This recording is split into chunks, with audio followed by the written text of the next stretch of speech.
देश के तमाम जो विद्यार्थी हैं जो किसी भी प्रकार की पात्रता परीक्षा में सम्मिलित होने जा रहे हैं, चाहे आरपीएससी का फर्स्ट ग्रेड, सेकंड ग्रेड या असिस्टेंट प्रोफेसर का एग्ज़ाम हो, या अभी जो पटवारी का एग्ज़ाम होना है, इसके अतिरिक्त भी, क्योंकि हिंदी व्याकरण के प्रश्न, चाहे आरएएस का एग्ज़ाम हो, यूपीएससी का एग्ज़ाम हो, चाहे और किसी भी प्रकार का एग्ज़ाम हो, लगभग प्रत्येक पात्रता परीक्षा में व्याकरण रहता है।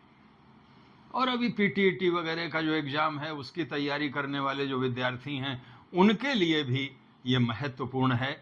संपूर्ण जो व्याकरण है हिंदी का, इस हिंदी व्याकरण में सबसे पहले जो हिंदी की ध्वनियां हैं, उन ध्वनि प्रतीकों को ही वर्ण कहते हैं। तो वर्ण विचार व्याकरण का सबसे महत्वपूर्ण जो है आधार बिंदु है। उसके बाद उन वर्णों से मिल करके जो बनता है उसे शब्द कहते हैं। वहां पर हम शब्द विचार पर चर्चा करेंगे, जिसमें उपसर्ग निर्मित शब्द हैं, संधि निर्मित शब्द हैं, समास निर्मित शब्द हैं और प्रत्यय निर्मित शब्द हैं, और शब्द के अनेक जो रूप हैं, तत्सम हैं, तद्भव हैं, देशज हैं, विदेशी हैं, समानार्थक हैं, विपरीतार्थक हैं, एकार्थक शब्द हैं। इन सभी पर क्रमशः मैं आगे की कक्षाओं में चर्चा करूंगा, परंतु आज जो महत्वपूर्ण बिंदु है वो वर्ण विचार का है। किसी भी भाषा के जो ध्वनि प्रतीक होते हैं, वो ध्वनि प्रतीक ही वर्ण कहलाते हैं। हिंदी की जो स्वर ध्वनियां हैं और जो व्यंजन ध्वनियां हैं, स्वर की परिभाषा है कि स्वयं राजन्तीति स्वरः, जो किसी पर निर्भर न हो अपने उच्चारण के लिए, उन्हें स्वर कहते हैं। और जो व्यंजन होते हैं वो अपने उच्चारण के लिए स्वरों पर निर्भर होते हैं, क्योंकि अगर हम क बोल रहे हैं तो का के साथ में आ भी आएगा ही आएगा। इन स्वरों और व्यंजनों का जो वर्गीकरण है उसे हम देखते हैं। व्याकरण एक शब्दों का खेल है। अब स्वर शब्द ही है तो सुधन अर यण संधि हो गई, व्यंजन विधन अंजन व्यंजन, यहां भी यण संधि हो गई। वर्ण विचार, वर्णों पर विचार, समास हो गया। जब हम पहले व्यंजनों का वर्गीकरण करते हैं तो संस्कृत में जो वर्गीकरण पहले था, कई बार आरपीएससी में एग्जाम में जो संस्कृत वाले विद्यार्थी हैं फर्स्ट ग्रेड सेकंड ग्रेड के, उनको उस तरह से आता है। हम बेसिक जो है संस्कृत वाला पहले बोल देते हैं, उसके बाद में इसको चार्ट को समझाते हैं। इस चार्ट को समझने के बाद में वर्ण विचार का कोई भी प्रश्न गलत हो ही नहीं सकता। तो संस्कृत में तो अकुह विसर्जनीया नाम कंठः, लघु सिद्धांत कौमुदी में, कि आ और कख गघ ङ और विसर्ग, अ कख गघ और अकुह और हा और विसर्ग, ये कंठ ध्वनियां हैं संस्कृत में। इचु यशानाम तालु, ई और चछ जझ ञ और य और श, ये तालु ध्वनियां हैं। इनका उच्चारण स्थल तालु है। ऋतु रसाना मूर्धा, री और ट ठ ड ढ ण और र और मूर्धन्य श, ये मूर्धा से उच्चरित हैं।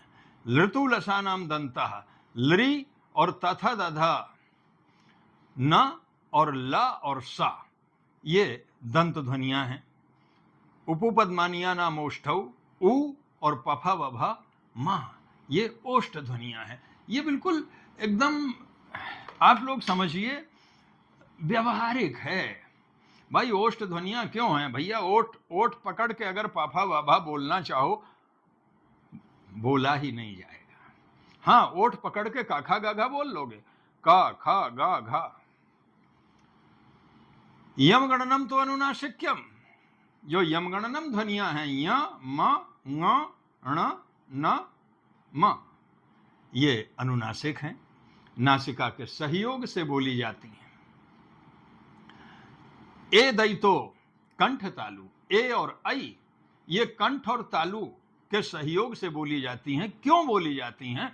क्योंकि जब हम ए बनाते हैं तो गण धन ईस, आ और ई मिलकर के ए बनता है, संयुक्त स्वर है। तो आ और ई मिलकर के चूंकि ए बना, आ का उच्चारण स्थल कंठ, ई का उच्चारण स्थल तालु, तो दोनों का इसमें योग होता है। ए ऐ कंठ तालु से बोले जाएंगे। ओ दौ तो कंठोष्ठ, ओ और औ ये कंठ और ओष्ठ से बोले जाते हैं। क्यों? क्योंकि आ प्लस उ ओ बनता है, तो ओष्ठ का स्थान भी है, कंठ का भी स्थान है। अब हिंदी में जब हम आते हैं तो यहाँ पर थोड़ा सा अंतर हो जाता है कि जो कंठ ध्वनियाँ हैं, तालव्य ध्वनियाँ हैं, मूर्धन्य ध्वनियाँ हैं, क्योंकि भाषा विज्ञान की लैब जो बनी हैं तो उच्चारण स्थल बिल्कुल सटीक उसमें हम जब देखते हैं तो एक दो चीज़ें बढ़ जाती हैं। आप लोग यहाँ देखें, कोमल तालव्य, जो हमारे मुंह के अंदर का जो कोमल तालु का भाग है, वहां से क ख ग घ और ङ का उच्चारण होता है, जबकि संस्कृत में ये कंठ ध्वनि थी। अब जो चछा जझा ञा है, ये संस्कृत में तालु थी, परंतु यहां पर तालु वर्ष के संयोग से दोनों के बीच में हमारी जिह्वा स्पर्श करती है, तो तालु वर्ष ध्वनियां हैं। वहां पर टठ डढ़ना मूर्धा थी, यहां भी वही है, इसमें कोई अंतर नहीं। तथा दधा वहां भी दंत थे, यहां भी दंत हैं। अब ये जो ना ध्वनि है, उपपद्मानिया नाम ओष्ठौ, जो पाफा बाभा मां है, ये पा फा बा भा मा, ये ओष्ठ ध्वनियां हैं। परंतु न जो है ये वर्ष ध्वनि है, शुद्ध वर्ष ध्वनि है। तो थोड़ा सा अंतर संस्कृत के लघु सिद्धांत कौमुदी और हिंदी भाषा विज्ञान के अनुसार जो लैब में परीक्षण हुआ, उसके आधार पर जो उच्चारण स्थल निर्धारित किए गए, वो इस तरह से।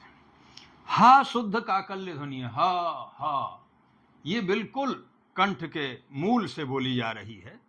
और जो या ध्वनि है, या, ये शुद्ध तालव्य ध्वनि है। और ये जो नुक्ते वाला फा है, ज फा, तो ये जो फा है ये दंत्योष्ठ ध्वनि में आता है। और वा, यार अलावा वाला वा, ये दंत्योष्ठ ध्वनि में है।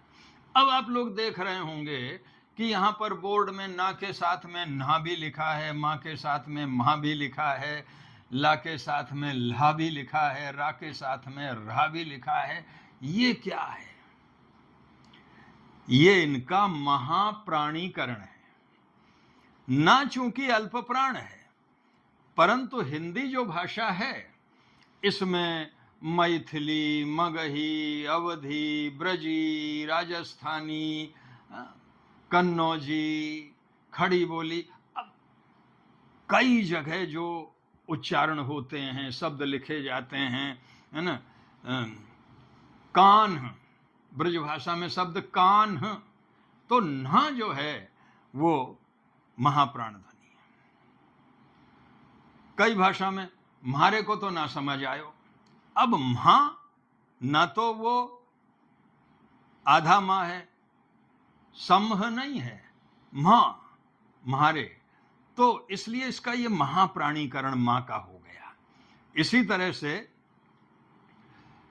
आल्ह, लह, तो ये ला का महाप्राणीकरण हो गया। र, आधा रा और हा, ये रा का महाप्राणीकरण हो गया। अब इस विभाजन के बाद में जो स्पर्श ध्वनियां हैं, जहां पर प्राणवायु मुखयंत्र के किसी भी उच्चारण स्थल का स्पर्श करते हुए निकलती है, वो स्पर्श ध्वनियां हैं। तो पूरे जितने भी वर्ग हैं उसमें चछा जाझा को छोड़ करके ये सारी की सारी जो पांचों वर्ग हैं, कवर्ग, टवर्ग, तवर्ग और पवर्ग, ये स्पर्श ध्वनियां हैं। तो 25 होनी चाहिए, पर 25 में से ये निकल गई, क्योंकि इसमें जब हम च, छ, ज, झ ये बोलते हैं तो स्पर्श के साथ में घर्षण भी होता है, संघर्ष भी होता है, इसलिए ये स्पर्श संघर्षी हो गई। अब ये जो श स स है, श स स, अब यहां पर पूरी तरह से घर्षण होकर के निकलती है जो प्राणवायु है, इसलिए इनको जो है संघर्षी के अंतर्गत रखा गया। ज और फ, ज, जिद, जायका, जियारत, जिल्लत, तो ज और फ, इसमें भी घर्षण हो रहा है, तो ये संघर्षी ध्वनियां हैं। पर ये जो संघर्षी ध्वनि है, ये शशा सा को एक प्रश्न और भी आ सकता है कि ऊष्म ध्वनियां कौन सी हैं, तो इनको ऊष्म भी कहते हैं, क्योंकि इसमें घर्षण जहां भी होगा वहां पे आग, गर्मी होगी, ऊष्मा होगी। जब सा सा बोलते हैं तो हमारा जो प्राणवायु है घर्षण करके निकलती है, गर्म हो जाती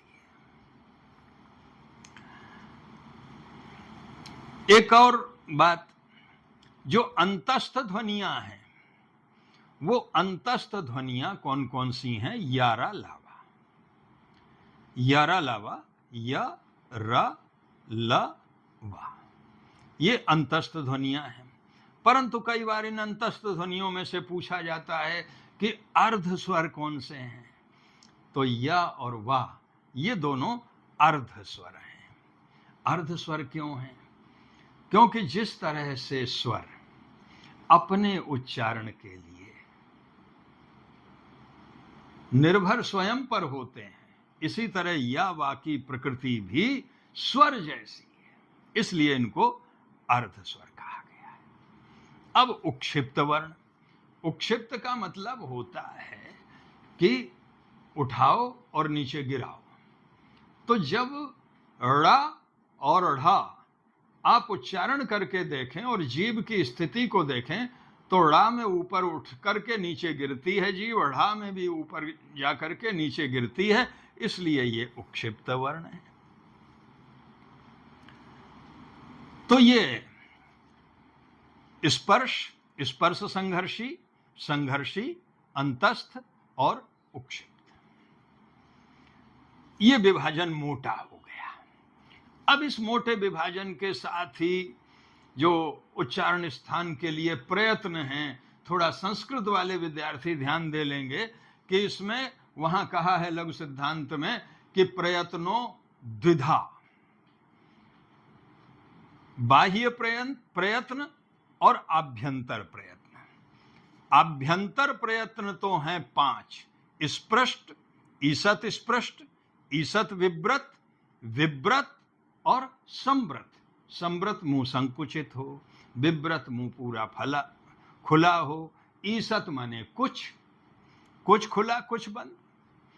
बाह्य प्रयत्न में विवार, संवार, श्वास, नाद, घोष, अघोष, अल्प प्राण, महाप्राण, उदात्त, अनुदात्त और स्वरित, ये इसके विभेद हैं। ये केवल संस्कृत वालों के लिए, हिंदी के लिए केवल आधार है जिससे दोनों का तुलनात्मक अध्ययन भी व्याकरण में आप लोग कर सकें। अब हम लोग आते हैं कि अल्प प्राण नहीं, सघोष और अघोष ध्वनियां ये क्या है? देखिए, जो सघोष ध्वनियां होती हैं, हमारी जो स्वर तंत्री है, ये स्वर तंत्री का आकार एक रबर की तरह होता है जी। जैसे रबर को खींच करके आप पकड़ लें और उसको जो ना प्रेस करें तो उसमें कंपन ज़्यादा होगा। जिस समय रबर को आप ढीला छोड़ दें, फिर उसको जो है आप वीणा की तार की तरह उंगली से छुएं तो कंपन कम होगा।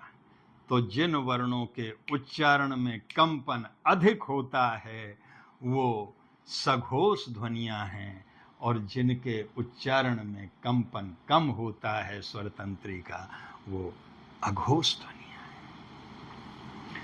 ये आप लोग प्रैक्टिकली पता कर सकते हैं, कुछ नहीं करना है।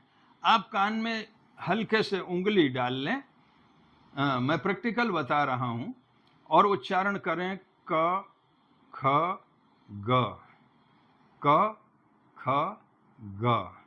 जैसे ही आप क ख बोलेंगे कान में आपको कुछ महसूस नहीं होगा, गा बोलते ही आपके कान में थोड़ा वाइब्रेशन महसूस होगा। आप कहीं भी बैठ करके भूल जाएं तो भी कोई चिंता की बात नहीं है। जहां पर आपको कान में वाइब्रेशन महसूस हो जाए, समझ लीजिएगा सघोष है। और वैसे मुश्किल भी नहीं है याद रखना। प्रत्येक वर्ग का पहला दूसरा वर्ण अघोष होता है, चाहे यहां हो चाहे यहां हो। और प्रत्येक वर्ग का तीसरा, चौथा और पांचवा वर्ण जो है वो सघोष है। यूं भी याद हो जाएगा। इसके बाद में अघोष सघोष का हो गया। इसी में ये पार्श्विक, लुंठित, ये दो शब्द और नए आए आप लोगों के लिए। पार्श्विक का मतलब है आसपास से प्राणवायु का निकल जाना। तो ला जो ध्वनि है ये पार्श्विक ध्वनि है। र आप जिस समय रा का उच्चारण करेंगे तो लुंठित, लुंठित का मतलब पलट जाना, लौट जाना। र जैसे ही आप बोलते हैं जिह्वा का अग्रभाग र पलटता है, तो यूं ही याद रह जाएगा लुंठित। अब हम लोग देखते हैं अल्प प्राण और महाप्राण ध्वनियों का कमाल। बड़ी आसानी से आप लोग याद रख सकते हैं, और इसमें से प्रत्येक पात्रता परीक्षा में कोई ना कोई प्रश्न आता ही है कि किस वर्ग में समस्त ध्वनियां अल्प प्राण हैं, किस में महाप्राण हैं। ऐसा प्रश्न आ जाता है, या किस वर्ग में महाप्राण ध्वनि नहीं है। जैसे भी हो, तो इसकी पहचान क्या है? भाई देखिए, अल्प प्राण का मतलब है उस वर्ण के, उस ध्वनि के उच्चारण में प्राणवायु का कम निकलना, और जिस वर्ण के उच्चारण में प्राणवायु अधिक निकलता है वो महाप्राण ध्वनि है। आप करके देखें, हाथ अपने मुंह के सामने ले आएं और बोलें क ख ग घ।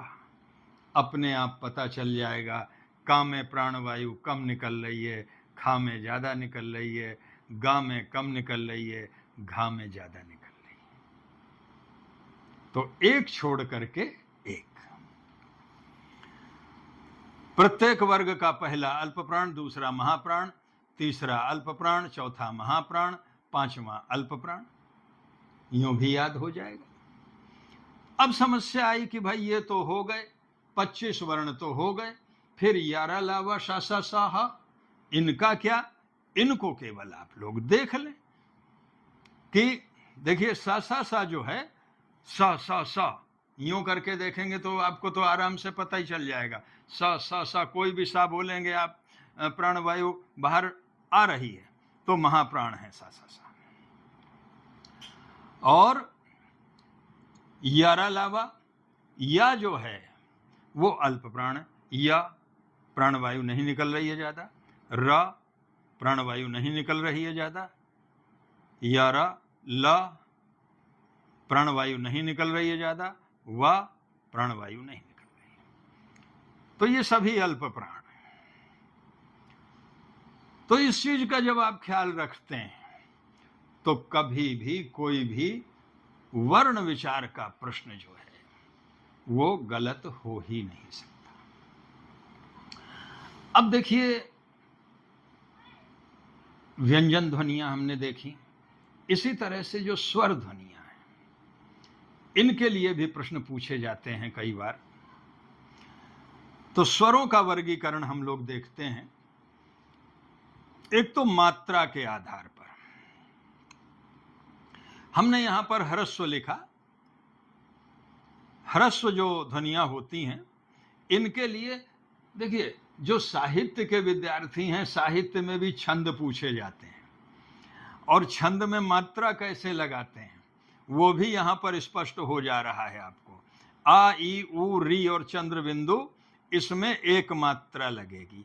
एक मात्रा लगेगी, इसका मतलब ये लघु हैं, छोटे हैं, तो उसी को भाषा विज्ञान और व्याकरण में ह्रस्व कहते हैं, जो एक मात्रिक है। और जो इन्हीं के बड़े रूप, बड़ा, आ ई उ और ए आई ओ औ और अम, ये दीर्घ हैं। तो दीर्घ जो हैं उनमें दो मात्राएं लगेंगी छंद में, अगर हम देखते हैं तो। अब हमने एक और शब्द लिख दिया है यहां पर, प्लुत। ये जो प्लुत लिख दिया है, इस पर आप लोग जो हिंदी से परीक्षा दे रहे हैं उनके लिए कोई ज़्यादा महत्व का नहीं है, क्योंकि संस्कृत व्याकरण में ह्रस्व दीर्घ प्लुत 3 भेद किए गए हैं। परंतु और वो वैदिक व्याकरण में अस सूर्य बड़ादित्य महा, असिमन्ना देव महा, तो वो जो लंबा खींचते हैं, जो न एक मात्रिक है न द्विमात्रिक है, बल्कि उससे भी ज्यादा लंबा है, वो सब प्लुत ध्वनियां हो जाती हैं। दूसरा आधार जो है उच्चारण स्थल के आधार पर। अब उच्चारण स्थल के आधार पर यहां पर जिस समय आप लोगों ने ये संस्कृत के व्याकरण की बात पढ़ी, वहां पर अपने आप आ गया कि आ जो है वो कंठ ध्वनि है, और जो है ई दूसरे वाली लाइन में ये तालु की ध्वनि है, और री जो है वो मूर्धा की ध्वनि है, उ जो है वो ओष्ठ की ध्वनि है, और ए आई दोनों कंठ तालु के संयोग से हैं, ओ औ दोनों कंठ ओष्ठ के संयोग से हैं। ये भी बहुत आसान है याद रखना। अब जिह्वा की स्थिति के आधार पर हमारी जो जीभ होती है, इसमें जो प्राणवायु है वो कहाँ से स्पर्श करके निकल रही है इस जीभ पर, तो मध्य, पश्च और अग्र, 3 इसके हम विभाग कर लेते हैं। अब इसमें जो है जिह्वा की स्थिति में ई ए आई, ये अग्र, जिह्वाग्र इसका मुख्य स्थल है, और अ मध्य है। और इसके अलावा जो बड़ा आ है, यहां पर गलत हो गया है थोड़ा, ये बड़ा आ, और ओ और ओ औ, ये जो है पश्च भाग से के संयोग से होते हैं। एक मुख विवर खुलने के आधार पर किस स्वर के उच्चारण में मुंह कितना खुलता है, तो देखें, संव्रत, संव्रत का मतलब है मुंह सिकुड़ा हुआ होगा। तो बड़ी ई जब बोलेंगे, ई उ तो संवृत है, मुंह जो है ना एकदम बंद हो रहा है। अर्ध संवृत इन्हीं के जो हर्ष स्वरूप हैं ई उ, इसमें ज्यादा नहीं संकुचित होगा, कम संकुचित होगा। विव्रत माने मुंह पूरा खुल जाए, आ पूरा मुंह खुलेगा। आई औ, इसमें पूरा मुंह खुलेगा एक बार। अर्ध विव्रत खुलेगा पर पूरा नहीं खुलेगा, थोड़ा कम खुलेगा। तो इन्हीं के जो हर्ष स्वरूप हैं अ, ए और ओ। ओष्ठ की आकृति के आधार पर तो वृत्ताकार होठ हो जाए, उ पूरा जो है होठों का वृत्त बन जाता है, उ ओ औ, इसमें भी वृत्ताकार हो जाता है। अर्धवृत्ताकार आ ई ए आई और उदासीन अ, इसमें न वृत्ताकार बनेगा न अर्धवृत्ताकार बनेगा। ये हो गया। कई बार प्रश्न आ जाता है मूल स्वर और संयुक्त स्वर।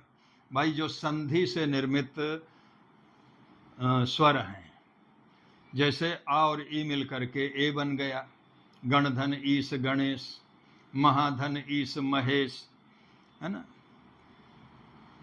तो जहां संधि होगी किसी भी स्वर में वो संयुक्त स्वर कहलाएंगे। आ और आ मिलकर के बड़ा, ई और ई मिलकर बड़ी, आ और ई मिलकर के ए, है ना। आ और आई मिलकर के जब मतधन ऐक्य, मतैक्य वृद्धि संधि में काम आता है। महाधन ओज, सहधन उदर, सहोदर, तो आ और उ मिलकर के ओ बन गया। और महाधन औषधि, महौषधि, तो यहां पर वृद्धि हो रही है। तो ये दोनों तो क्या हैं, वृद्धि में काम आएंगे, ये और ये। इसके अलावा ये जितने भी हैं ये सब संयुक्त होकर के एक नया स्वर बनाते हैं। मूल स्वर यही हैं, आ और ई मिलकर के ए बन गया, आ और उ मिलकर के ओ बन गया। तो ये एक वर्गीकरण। इसके अलावा आप लोग जिस समय जो मानक वर्णमाला है, उस मानक वर्णमाला के विषय में भी आप प्रश्न तैयार रखें, क्योंकि कई बार पूछा जाता है कि स्वर ध्वनियाँ कितनी हैं, व्यंजन ध्वनियाँ कितनी हैं, और भारत सरकार हिंदी जो विभाग के द्वारा जो वर्तमान में कितने अन्य वर्णमाला में ध्वनियाँ मान्य की गई हैं। तो आप लोग ध्यान रखेंगे कि अ आ ई उ री ए आई ओ औ, है ना, ये स्वर ध्वनियाँ हैं। अम और अह ये ध्वनियाँ जो है ये स्वर जैसी भी लगती हैं और कुछ व्यंजन जैसी भी लगती हैं, दोनों का इसमें योग है। और इसके अलावा जो एक डॉक्टर वाला जो चंद्र बिंदु आता है इस तरह का, तो ये अर्ध चंद्र बिंदु समझ लो, ना तो ये पूरी ओ ध्वनि होती है ना वो होती है, तो ये ध्वनि भी मान्य है। और चंद्र बिंदु भी आता है अनुनासिकता के लिए। इसके अलावा एक बात और ध्यान रखें, जब अम आएगा, जहां पर जो अम है वहां पर जो प्राणवायु है वो नासिका के संयोग से ज्यादा निकलेगी, और जिस समय चंद्रबिंदु का प्रयोग होता है वहां पर नासिका के संयोग से प्राणवायु उतनी नहीं निकलती। जैसे अंगना, अंगना, अंगना माने स्त्री, और अंगना, अंगना में चंद्रबिंदी है तो वहां पर इतनी नहीं निकलेगी। जो व्यंजन है क ख ग घ ङ च छ ज झ ञ, टठ डढ़ना तथा दधना प फ ब भ म 25 तो ये हो गए। इसमें जो पंचम वर्ण हैं वो यमगणनम, वो अनुनासिक हैं सारे के सारे, और यर अलावा जो है वो अंतस्थ हैं। इसमें भी या वा जो है वो अर्ध स्वर हैं, और स स सा ये तीनों ऊष्म ध्वनियां हैं, और हा जो ध्वनि है ये महाप्राण ध्वनि है और काकल्य है। अब क्षत्रज्ञ और श्री लिखते हैं, ये ध्वनियां क्या है? संयुक्त ध्वनियां हैं। ये किस किस से मिलकर के बनी हैं, इनका भी ज्ञान सभी को होना चाहिए। इस पर हम चर्चा करेंगे, पर पहले ये पूरी बात जो है वर्ण विचार की, इसमें कुछ और ध्वनियां जोड़ी गई। इन पर आप देख लें, क्योंकि जो कवर्ग है उस कवर्ग के आगे एक तो ध्वनि जोड़ी गई क, इसमें नुक्ता है, एक ख, इसमें भी नुक्ता है, एक ग, इसमें भी नुक्ता है। गजल, गजल, तो ग साधारण नहीं है। अब देखिए बड़ा समस्या हो जाती। एक शब्द है गज और एक शब्द है गज। अब इसमें समस्या ये आ गई कि गज अगर कहेंगे तो संस्कृत का तत्सम शब्द गज हाथी को कहते हैं, और जैसे ही गज उच्चारण होगा तो कपड़ा नापने का पैमाना है, गज भर कपड़ा। तो एक नुक्ते से ही अर्थ बदल जाता है। अभी जो दो शब्द बोले थे, है ना, अंगना और अंगना, अंगना स्त्री को कहते हैं, और वहीं अगर चंद्रबिंदी लगा दी तो फिर वो आंगन हो गया। तो व्याकरण बहुत अच्छा शब्दों का खेल है, वर्णों का खेल है। व्याकरण का जो सबसे बड़ा लाभ होता है वो ये होता है कि हमारा जो उच्चारण है वो निर्दोष हो जाता है। आप जहां भी बोलेंगे, कहीं भी आप भाषण दे रहे हों, कोई काव्य पाठ कर रहे हों, कोई गीत गायन कर रहे हों, या कोई वार्ता कर रहे हों, तो वहां पर अगर आपका उच्चारण निर्दोष है तो अपने आप जो सुनने वाले हैं उनको लगेगा कि बहुत अच्छा पढ़े लिखे व्यक्ति हैं। इसी तरह से लिखने में, अब लिखने में तो और भी बड़ी समस्या। आपके तो कोई भी कंपटीशन एग्जाम हो, उसमें शब्द शुद्धि और वाक्य शुद्धि, इस पर प्रश्न आते ही आते हैं, शब्द शुद्धि और वाक्य शुद्धि पर।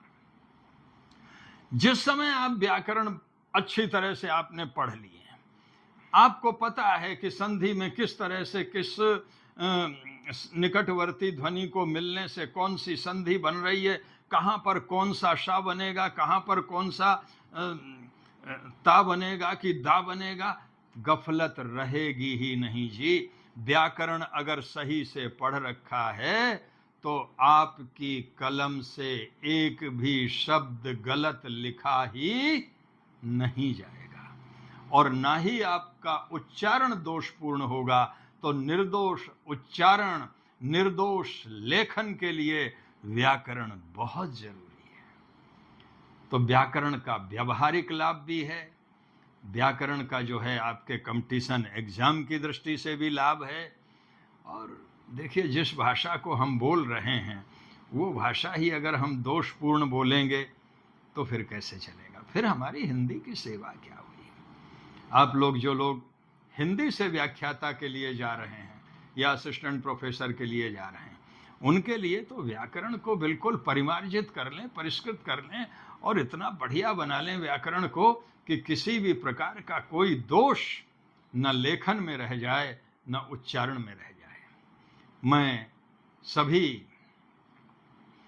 कोई भी पात्रता परीक्षा आप लोग दे रहे हों, सभी विद्यार्थियों को व्याकरण की इस पहली क्लास में मंगल कामनाएं देता हूं कि आप लोग पूरे मनोयोग से, पूरे उत्साह पूर्वक अपनी अपनी तैयारी कीजिए और आप जो आपका आशा की वल्लरी है, जो आपकी आशातीत सफलता है, वो आप लोगों को प्राप्त हो। पूरी तरह समर्पित होकर के आप अपनी तैयारी में जुटें। बहुत बहुत धन्यवाद और विद्यार्थियों को बहुत बहुत आशीर्वाद।